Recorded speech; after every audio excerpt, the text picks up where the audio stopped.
If you are interviewing real estate agents for the job of selling your property, there are going to be some questions that you need to ask. And I'm going to give you kind of a list of questions that I would encourage you to ask the real estate agents or agent that you are interviewing from someone who actually works in the industry. You have a lot of canned questions that are online with Google and some other articles, but these are going to be the questions I would ask as somebody who is in the industry. My name is Jamin Goecker. I'm a realtor in South Central Alaska with Keller Williams, and my mission is to help you to build an intentional and significant legacy for yourself and your family by coaching you in real estate.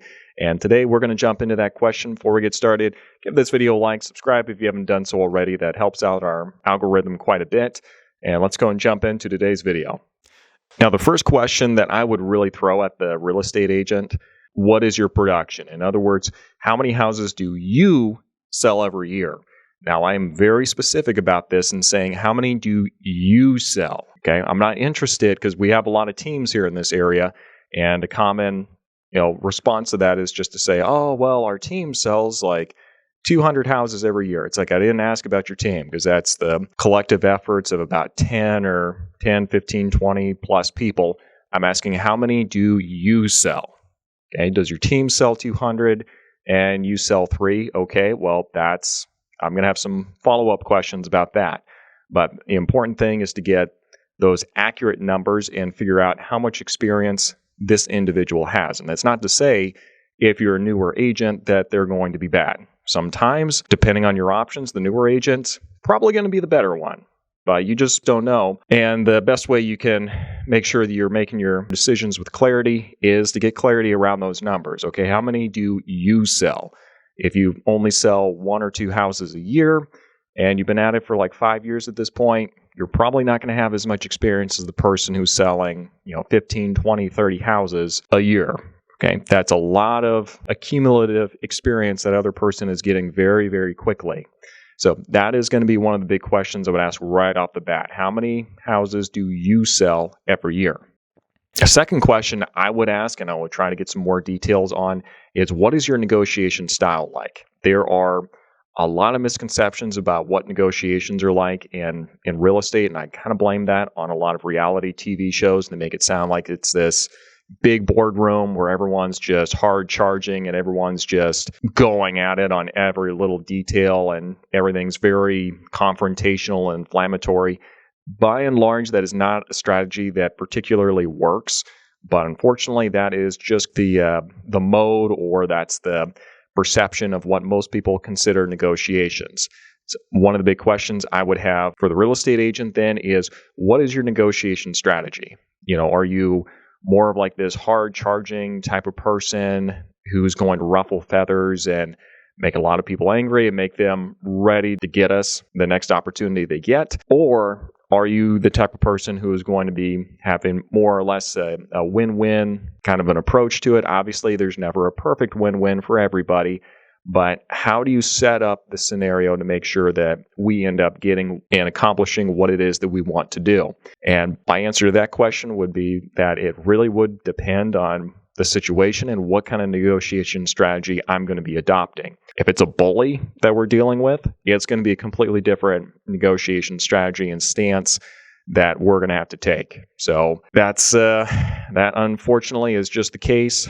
Sometimes the stereotype is actually real, and you got to go figuratively, you got to go punch the bully right between the eyes, and that's what you have to do to get them to back off. Other times, you can be very, you can meet them halfway, and it feels like a pretty simple transaction because everyone's emotions aren't engaged, and we're able to just kind of give and take, and everyone manages to accomplish what it is that they're wanting to do, and there's no hard feelings afterwards. It really all depends, but the negotiation strategy and what they consider negotiations is really going to tell you a lot about the person. And if their big thing is, oh, I'm going to just sock it to them and we're going to go charging in, it's like that probably tells you that they probably have a very confrontational style that's probably going to end up ruffling a lot of feathers, and it's going to end up causing you a lot of heartburn and a lot of stress probably halfway through.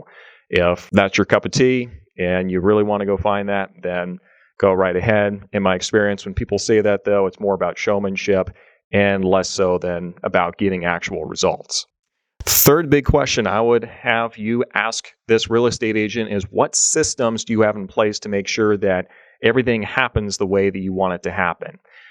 Everybody talks a big game about, oh, everything's going to go smooth, everything's going to be done perfectly on time.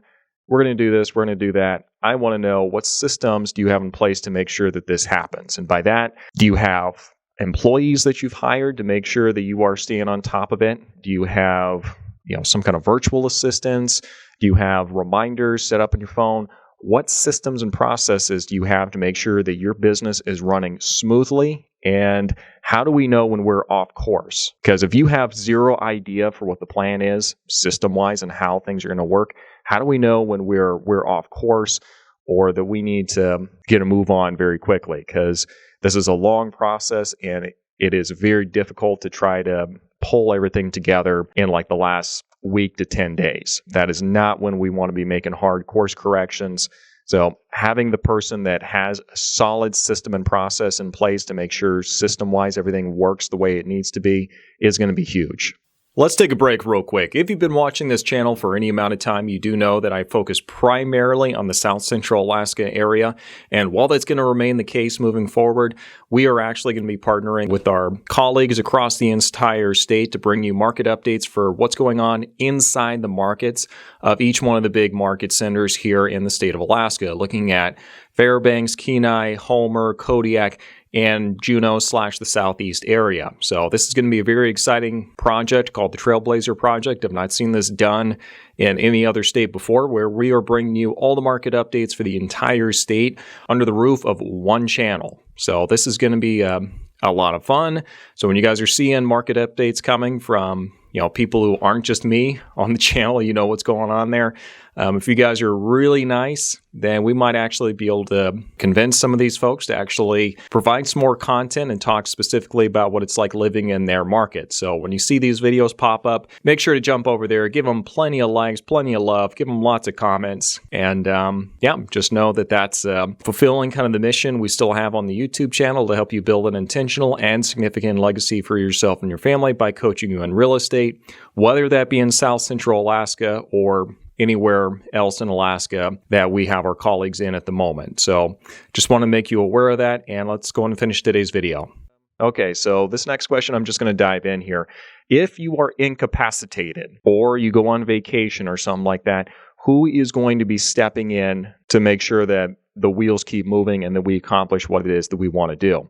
This might sound controversial. Sometimes real estate agents go on vacation. It happens every now and then. Myself, personally, for the entire year, I might take 2 to 3 weeks off, and that's really about it. But occasionally I do go on vacation, and when we do that, we make sure that we have either a real estate agent on the ground that can make sure that everything keeps moving smoothly, and I also have an assistant that I hired who also makes sure that all the back-end stuff keeps moving super smooth so that we don't miss a beat.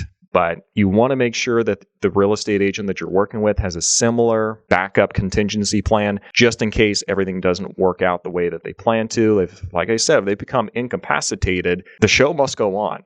And things still have to happen. Just because I was in a car wreck doesn't mean that, okay, well, I guess the Smiths don't need a house anymore. No, we still got to make sure that that stuff happens. So make sure they have some kind of a backup plan. Let's go and take a break real quick here. For those of you who've been watching for a bit, you know that I host the Alaskan Journey podcast, where I interview people who have recently moved up here to Alaska, or people who are currently living up here and have lived up here for years. If you are interested in being featured on that podcast, feel free to reach out to me on my website. Link for that is going to be in the description section down below, or feel free to reach out to me on Facebook as well. The next question is, it might be a little triggering for some real estate agents, and that is, how often are we going to hear from you?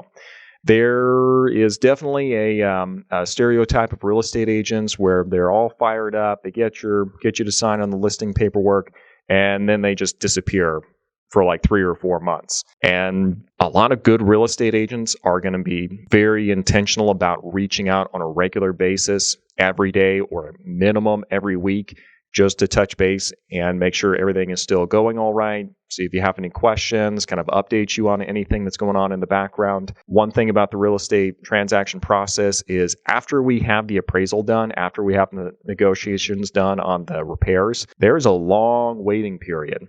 where it's just the title company and the lenders and the underwriters and everybody else behind the scenes doing all their work to make sure that, all the I's are dotted and T's are crossed. So when we make that legal transfer, it goes off without a hitch.